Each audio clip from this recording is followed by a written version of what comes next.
কোরবানি এই শব্দটা আরবি। কোরবানি শব্দটা কি আরবি। এমন আরবি শব্দ কোরবানিকে বোঝায় পাঁচটা শব্দ দিয়ে। কয়টা শব্দ দিয়ে? পাঁচটা শব্দ। এক নম্বর কোরবানি কোরআনের মধ্যে রয়েছে। আল্লাহ তাআলা সূরা মায়েদার 27 নম্বর আয়াতে বলেন, ঈদ করবা কুরবানান ফাতুকুব্বিলা মিন আহাদিহিমা। আল্লাহ তাআলা কোরআনের মধ্যে জানিয়ে দেন, ঈদ করবা কুরবানান ফাতুকুব্বিলা মিন আহাদিহিমা ওয়া লাম ইউতাকাব্বাল মিনাল আখর। তাদেরকে কুরবানি করতে বলা হয়েছে, অর্থাৎ হাবিল এবং কাবিলকে।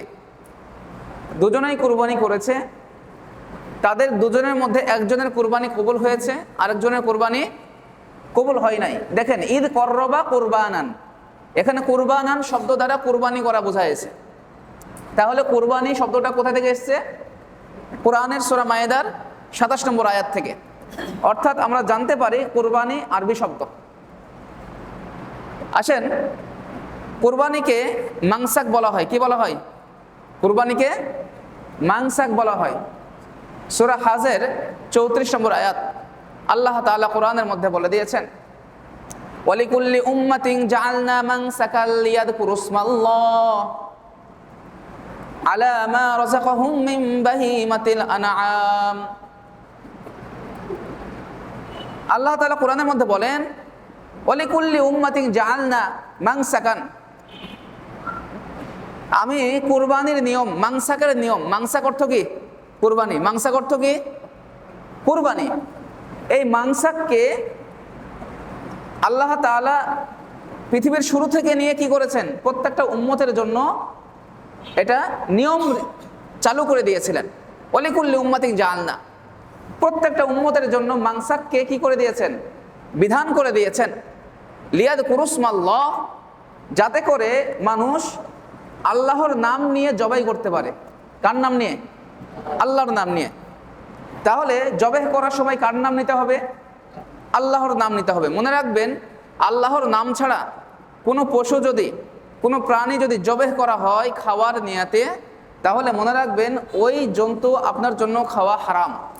আল্লাহর নাম না নিয়ে, যদি আল্লাহর নাম না নিয়ে আমরা কোনো মুরগিও জবাই করি, কোনো গরু জবাই করি, হাঁস, মহিষ, ছাগল, ভেড়া যা আছে, যদি খাবারের জন্য, উট খাবারের জন্য জবাই করি এবং সেই জবাই করার সময় যদি আমরা আল্লাহর নাম না নেই, তাহলে মনে রাখবেন ওই জন্তু আপনার আমার জন্য খাওয়া হারাম। তো আল্লাহ তাআলা এই আয়াতের মধ্যে বুঝিয়ে দিয়েছেন কুরবানি এর আরেকটি নাম রয়েছে। সেই নামটা কি? বলি সবাই, মাংসাক। নাম কি? মাংসাক। মনে রাখবেন, আমি ধরবো। 5টা নাম রয়েছে কোরআনের মধ্যে কুরবানির, আমি কিন্তু ধরবো। এই জন্য খুব সুন্দর করে মনোযোগ সহকারে শুনবেন ইনশাআল্লাহ। তাহলে কুরবানির একটা নাম হলো কুরবানি, আর আরেকটি নাম কি? মাংসাক। আরেকটি নাম হলো নুসুক। আরেকটি নাম কি? নুসুক। নুসুক দ্বারাও কুরবানি বোঝানো হয়েছে। সূরা আনআমের 162 নম্বর আয়াত আল্লাহ তাআলা কোরআনের মধ্যে বলেন, কুল ইন্না সলাতি ওয়া নুসুকি ওয়া মাহইয়ায়া ওয়া মামাতি লিল্লাহি রাব্বিল আলামিন। আল্লাহ তাআলা কোরআনের সূরা আনআমের 162 নম্বর আয়াতে বলেন, কুল ইন্না সলাতি, হে রাসূল আপনি বলে দেন, ইন্না সলাতি আমার নামাজ, ওয়া নুসুকি আমার কুরবানি, ওয়া মাহইয়ায়া আমার জীবন, ওয়া মামাতি এবং আমার মরণ, লিল্লাহি রাব্বিল আলামিন একমাত্র আল্লাহ তাআলা যিনি মহান, যিনি সমগ্র পৃথিবী, সমগ্র বিশ্বের প্রতিপালক। তাহলে যিনি বিশ্বসমূহের প্রতিপালক আল্লাহ তাআলা, তার জন্যই মূলত আমাদের নামাজ, তার জন্যই আমাদের নুসুক কুরবানি, তার জন্যই আমাদের জীবন, তার জন্যই আমাদের মরণ। তাহলে বেঁচে থাকবো কার জন্য? আল্লাহর জন্য। মারা যাবো কার জন্য? আল্লাহর জন্য। কারো নামে মারা যাবে? কারো নামে যদি মারা যায় তাহলে কি আল্লাহ তাআলা আমাদেরকে জান্নাত দিবেন না জাহান্নাম দিবেন? জাহান্নাম। একমাত্র মৃত্যু হবে কার জন্যে? আল্লাহ তাআলার জন্যে। তো প্রিয় মুসল্লি ভাইরা, তাহলে এই আয়াত দ্বারা আমরা বুঝতে পারলাম নুসুক শব্দের অর্থও কি কুরবানি। নাহার, নাহার শব্দের অর্থ কুরবানি।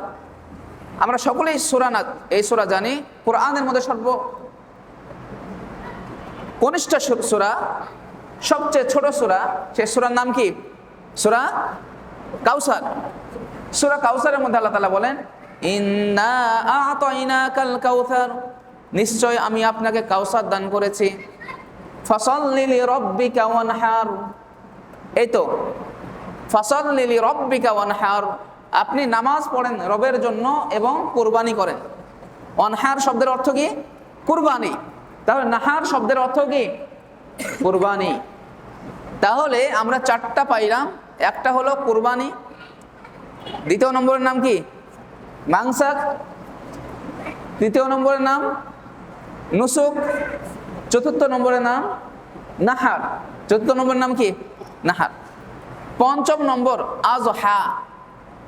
আযহা এই শব্দের অর্থ হচ্ছে কুরবানি। সুনানে আবি দাউদের 1134 নম্বর হাদিস, আল্লাহ রাসূল সাল্লাল্লাহু আলাইহি ওয়াসাল্লামের সাহাবী আনাস রাদিয়াল্লাহু তাআলা আনহু হাদিসটি বর্ণনা করেন। আনাস ইবনে মালিক রাদিয়াল্লাহু তাআলা আনহু قال قدم رسول الله صلى الله عليه وسلم, রাসূলুল্লাহ সাল্লাল্লাহু আলাইহি ওয়াসাল্লাম আল মদিনাতে যখন মদিনায় প্রবেশ করলেন, ওয়ালাহুম ইয়ালআবুনা ফীহিমা, তারা নির্দিষ্ট দুই দিনে খেলাধুলা করে। কয় দিনে? দুইটা দিন বেছে নিয়েছে খেলাধুলা করার জন্য, উৎসব করার জন্য। রাসূলুল্লাহ সাল্লাল্লাহু আলাইহি ওয়াসাল্লাম বললেন, মা হাদানাল ইয়াউমানি, এই দুইটা দিন কিসের দিন? যেই দিনে তোমরা উৎসব পালন করো, উৎসব করো, সেলিব্রেশন করো। এই দুইটা দিন যে তোমরা উৎসবের জন্য বেছে নিয়েছো, এটা কিভাবে আসলো? কিভাবে তোমরা নির্দিষ্ট করলে? তখন তারা বললেন, ক্বালু কুন্না নালআবু ফীহিমা, আল্লাহ সাহাবীরা বললেন, আল্লাহ রাসূল সাল্লাল্লাহু আলাইহি ওয়াসাল্লামের সাহাবীরা বললেন, ইয়া রাসূলুল্লাহ সাল্লাল্লাহু আলাইহি ওয়াসাল্লাম, এই দিন আমরা ফিল জাহিলিয়া, জাহিলি যুগ থেকেই আমরা নির্দিষ্ট দুইটা দিনকে বেছে নিয়েছি। এই দুই দিনেই আমরা কি করি? খেলাধুলা করি, উৎসব করি, আনন্দ করি। রাসূলুল্লাহ সাল্লাল্লাহু আলাইহি ওয়াসাল্লাম বলেন, ইন্নাল্লাহা ক্বাদ আবদালাকুম বিহিমা খায়রাম মিনহুমা, হে আমার সাহাবীরা শোনো, মদিনাবাসীরা শোনো, তোমাদের জন্য এই দুইটা দিনের পরিবর্তে আরো দুইটা দিনকে উত্তম হিসাবে বেছে দিয়েছেন তোমাদের জন্য।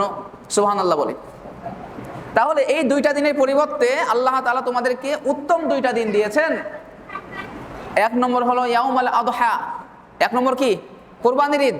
এক নম্বর ইয়াউমুল আযহা, ঈদুল আযহা। তাহলে এই আযহা শব্দ দ্বারাও আমরা কি পাইলাম? কুরবানির অর্থ পাইলাম। কথা কি বুঝতে পেরেছেন? আরেকটা উৎসবের দিনের নাম হলো ইয়াউমুল ফিতর, ঈদুল ফিতরের দিন। তাহলে মুসলমানদের জন্য উৎসবের দিন কয়টা? বলি সবাই, মুসলমানদের জন্য উৎসবের দিন কয়টা? দুইটা। এক নম্বর ঈদুল আযহা আর দুই নম্বর ঈদুল ফিতর। তাহলে কোরআন এবং হাদিস দ্বারা বোঝা যায় কুরবানির 5টি নাম রয়েছে। কয়টি নাম? 5টি নাম রয়েছে। এক নম্বর কুরবানি, দুই নম্বর মাংসাক, দুই নম্বরের নাম কি? মাংসাক। 3 নম্বর নুসুক, 4 নম্বর নাহার। মনে রাখবেন, নাহার, নাহরুন অর্থ দিন, নাহরুন মানে কি? দিন। আর নাহরুন অর্থাৎ হা দিতে হবে, হা। এই হাটা যদি দিয়ে আমি শব্দ গঠন করি, তাহলে এই শব্দের অর্থ হবে কুরবানি। কথা কি বুঝতে পেরেছেন? তাহলে হা দিয়ে বললে দিন, আর হা দিয়ে বললে কুরবানি। চারটা। 5 নম্বর হলো আযহা। 5 নম্বর নাম কি? আযহা। তাহলে এই 5টা নাম দিয়ে কুরবানিকে নামকরণ করা হয়েছে। আল্লাহ তাআলা বুঝিয়েছেন কুরবানিকে 5টা শব্দ দ্বারা।